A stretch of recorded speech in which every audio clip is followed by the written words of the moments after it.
Using Kahoot, you can create your own study guide or a study game for students who need to know a certain subject.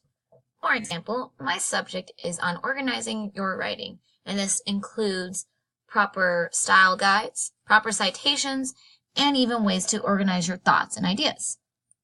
In Kahoot, you can create your own study guides, and I'm already on question 2. So for example, let's say the question was, what does APA stand for? And of course, you can change the time limit for how long students have to answer. Normally, I go for 10 seconds.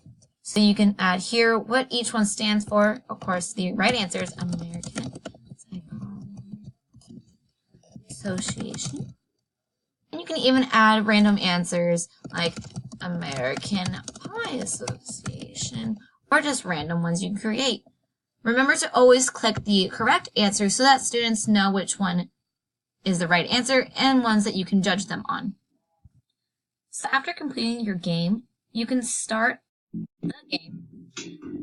And already I'm entering my PIN in on my phone so I may enter the game. Of course, I'm already mastering the game on my computer. I'm going to do my nickname. Jeez. And it'll appear right there, and we can go ahead and start the game. Of course, they recommend that naughty nicknames beware. One click on your name, and you're out of the game. So I can click on my name and get rid of it if I think it is a naughty question.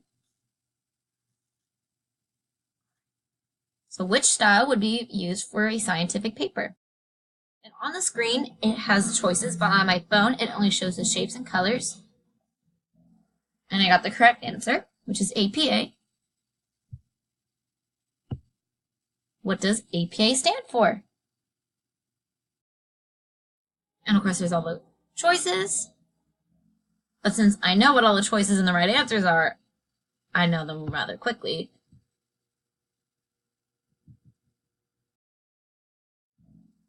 All right.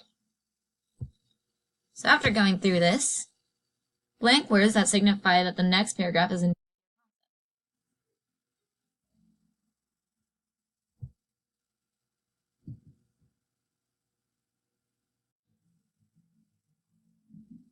So actually, both choices are right, and you can do that on Kahoot and put both choices, or multiple. And it shows you if there were more players who would be first, second, and third.